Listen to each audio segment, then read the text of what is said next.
My great fear is regret. You know why? You can't fix it. If you see regret in a man's eyes, like real regret, when the game's over, when they know there is no more 10 years, it's always much more about what they didn't do than what they did. Nobody was thrilled that they played it safe. I just genuinely believe that if you're even capable of watching this, you're already in a very special place. Because when regret scares you, when like you see regret like a horror movie and it shakes you to your core, you bounce back the other way and you start doing shit. But you have always had that. What advice? I just tell people that they're gonna die. You're gonna die. Right, you're gonna die, right? You're gonna die, Okay. and at 91, when you're sitting there, you're like, you know what? Fuck.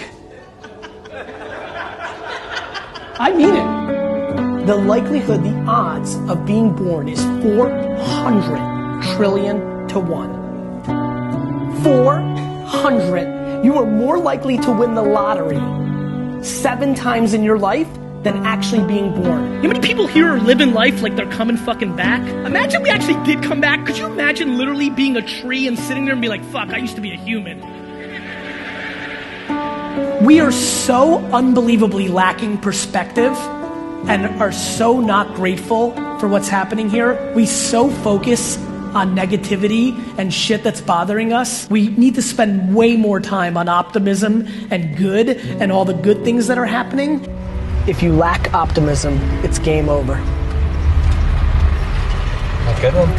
It's true.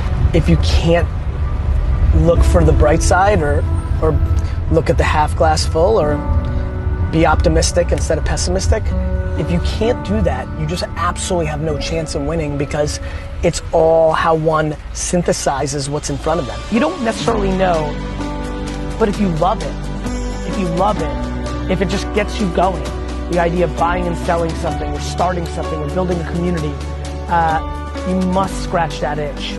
Because regret is probably the thing that I fear the most. And I see, to me, the saddest thing in the world is an 80 or 90-year-old that I come across that is deeply grounded in regret. Because it feels like, you know, it feels like you can't do anything about it anymore.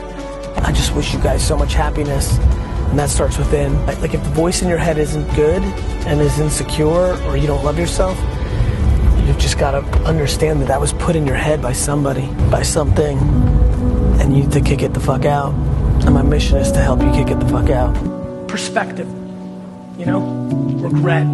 I lived my whole life, everything you want to capsulize everything, a lot of this is about regret. It's the one that you can't fix at the end.